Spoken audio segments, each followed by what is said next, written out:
Question de Madame Virginie Duby-Muller, à Madame la ministre des Solidarités et de la Santé. La parole est à Madame Virginie Duby-Muller. Merci, Monsieur le Président, Monsieur le Secrétaire d'État.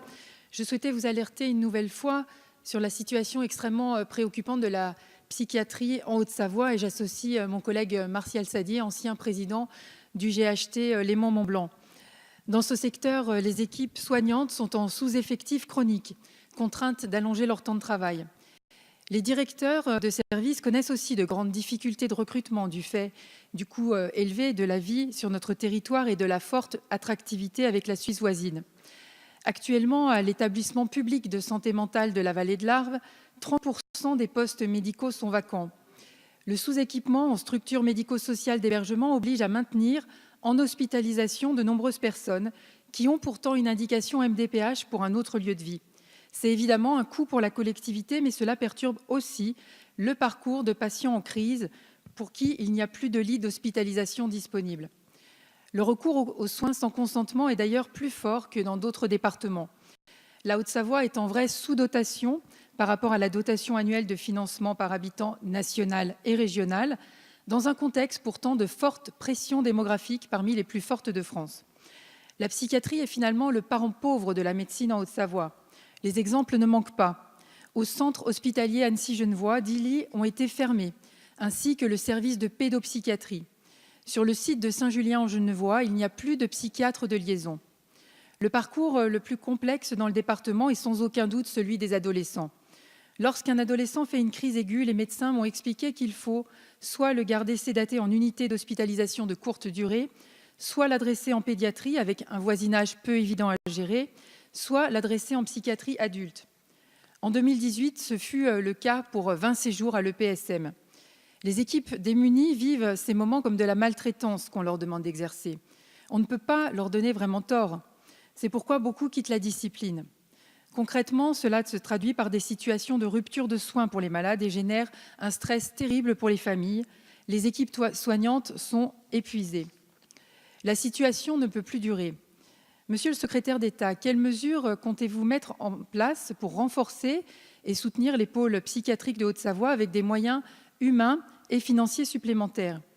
Les spécialistes du secteur appellent notamment avec insistance à expérimenter un financement avec des critères géopopulationnels, comme évoqué dans le rapport de Jean-Marc Aubert sur les évolutions des modes de financement. Quelles solutions donc entendez-vous mettre en œuvre dans notre département? Je vous remercie. La parole est à Monsieur le secrétaire d'État auprès du ministre des Solidarités et de la Santé. Merci Monsieur le Président, Mesdames et Messieurs les députés, Madame la députée Virginie Duby-Muller. Sur le territoire de la Haute-Savoie, vous l'avez rappelé, le centre hospitalier Annecy-Genevois, donc Change, contribue à la prise en charge des patients en psychiatrie et ce avec deux autres établissements, les hôpitaux du Léman et l'établissement public de santé mentale. Il existe par ailleurs des structures médico-sociales qui constituent des structures d'aval pour les patients stabilisés, handicapés psychiques. Je pense à un foyer d'accueil médicalisé et à 3 SAMSA, ces services d'accompagnement médico-social pour adultes handicapés. Sur ce périmètre, le conseil départemental et l'agence régionale de santé ont lancé en 2019 un appel à projet pour ouvrir un dispositif médico-social de prise en charge des adultes handicapés psychiques. Enfin, le Change et l'EPSM ont développé des soins de réhabilitation psychosociale. Les établissements de Haute-Savoie doivent faire face au problème de la démographie médicale de psychiatres et c'est loin d'être les seuls établissements de la région à être confrontés à cette problématique et j'ai envie de vous dire, problématique qui touche, vous l'avez évoqué implicitement, l'ensemble du territoire national. Sachez que la question de l'organisation de la filière psychiatrique et les compétences qui sont davantage de mon ressort de la pédopsychiatrie constitue une des priorités de ce gouvernement, tant s'agissant de la pédopsychiatrie notamment, une véritable filière est à reconstruire. Pour autant, il y a une spécificité liée à votre département qui est la proximité de la Suisse, qui majore ce phénomène, auquel s'ajoute la difficulté à recruter des personnels non médicaux, qu'ils soient infirmiers ou aides-soignants, dû notamment à l'attractivité des salaires suisses pour les médecins et les personnels non médicaux. Cette situation conduit les établissements à des fermetures de lits, vous l'avez évoqué, majorant ainsi les difficultés des patients à accéder aux soins dans un contexte où les taux d'équipement et les moyens financiers, je pense aux dotations annuelles de fonctionnement des établissements publics, sont inférieurs à la moyenne des établissements de la région.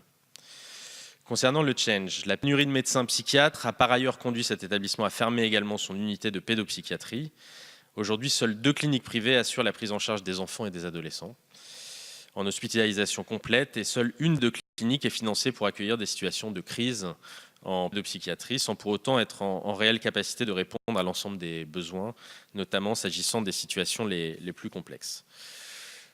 Ainsi, seul le recrutement de psychiatres permettra la réouverture de cette unité de pédopsychiatrie publique et la réouverture des lits de psychiatrie adultes qui ont été fermés. Je vous remercie. Merci, monsieur le ministre. La parole est à madame Virginie Duby-Muller. Merci, monsieur le secrétaire d'État, pour ces précisions. Effectivement, les difficultés de psychiatrie sont valables pour toute la France, mais il y a quand même des chiffres intéressants. Il faut savoir donc que la dotation annuelle de financement par habitant en Auvergne-Rhône-Alpes est de 132 €, celle de Haute-Savoie est de 81 € et celle des habitants des secteurs des hôpitaux du Léman est de 66 €.